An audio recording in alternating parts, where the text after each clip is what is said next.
Pozdravljeni, dragi otroci! Dobrodošli v YouTube kanalu Moj knjižni kotiček. V tokratni pravljici bomo odpotovali na Južni pol ter spoznali pingvine, ki jim je ena samcata stvar spremenila njihova življenja.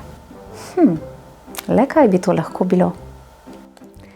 Predlagam, da se udobno namestimo in prisluhnemo pravljici z naslovom Nekoč je bil pingvin.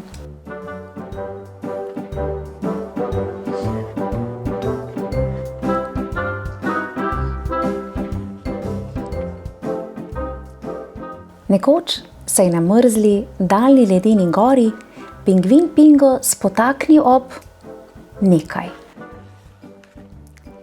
Bilo je veliko in rdeče in v sredini listasto. Je bila streha? Splav? Jadralno letalo? Vetrobran? Klobuk? Grelna blazina? Stvar je bila precej neuporabna in je pingvine kmalu nehala zanimati. Pingo pa je postajal vse bolj zvedav. Strmel je v veliko, rdečo listasto stvar in jo poskušal razvozlati. Ko so minevali dnevi in tedni, so dobili drobni znaki pomen.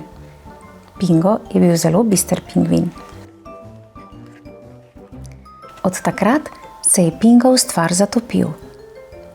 Ko so premraženi pingvini iskali zavetje, je povedal: Na tropskem otoku sem, tukaj ni snega. V času kosila je rekel: Nisem lačen, s princeso jeva sladoled. Zvečer pa je dejal: Ne moremo posteljo, z vesoljsko ladjo letiva na Luno. Pingvini so bili močno zbegani. Tropski otok? Princesa? Vesoljska ladja? Kje? Vse je tu notri, je razložil Pingo. V tej veliki, rdeči, listasti stvari. Prisluhnite. Pingo jim je začel pripovedovati o izjemnih ljudeh, daljnih deželah, čudežnih bitjih.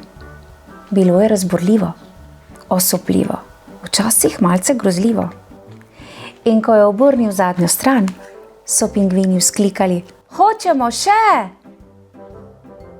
Ničesar drugega ni, je žalostno rekel Pingo. Samo eno veliko rdečo listasto stvar imam. Samo trenutek, kaj pa je to? Antonova knjižnica, je prebral Pingo. Kdo je Antonova knjižnica? So vprašali pingvini. Ne vem, a moramo jo najti. Mogoče ima še druge velike rdeče listaste stvari.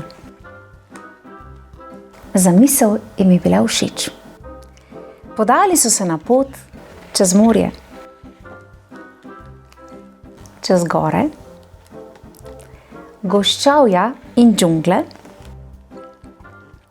dokler niso prišli do mesta. Kako drugačno je bilo od Pingove mrzle, samotne ledene gore.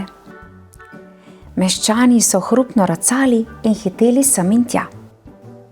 Zakaj se nihče ne ustavi? Je zaklical Pingo.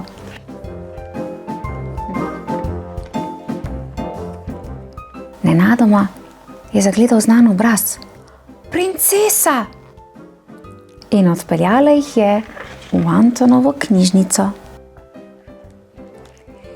Antonova knjižnica je bila nekaj drugega, kot so pričakovali pingvini. Ni imela rok, niti nog, niti glave. Antonova knjižnica sploh ni bila oseba. V njej pa je bilo veliko listastih stvari vseh barv. To so knjige, je rekla princesa. Berimo. Uspelo jim je.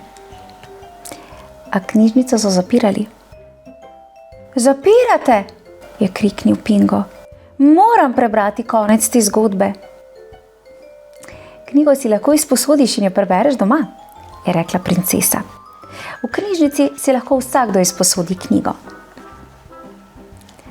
In tako je vse več in več knjig romalo na Pingovo malo ledeno goro in nazaj. Domovanje pingvina ni bilo več mrzlo in na koncu sveta. Zato je poskrbela velika, rdeča, listasta stvar. Izjemna pravljica, prav gotovo. In v knjigah se resnično skrivajo izjemne modrosti, ki odkrivajo nova znanja ter budijo našo domišljijo. In res sem vesela, da bodo domišljijo razvijali tudi pingvini in si tako krajšali čas v mrzlih zimskih dneh. Otroci, o mojem knjižnem kotičku pa prisluhnite še pravljici Zajčkov bralni krožek ali pa pravljici Tiho, tukaj beremo, kjer so živali prav tako z navdušenjem prebirale knjige. Res luštni pravljici. Verjamem, da tudi vi uživate v listanju ali prebiranju knjig.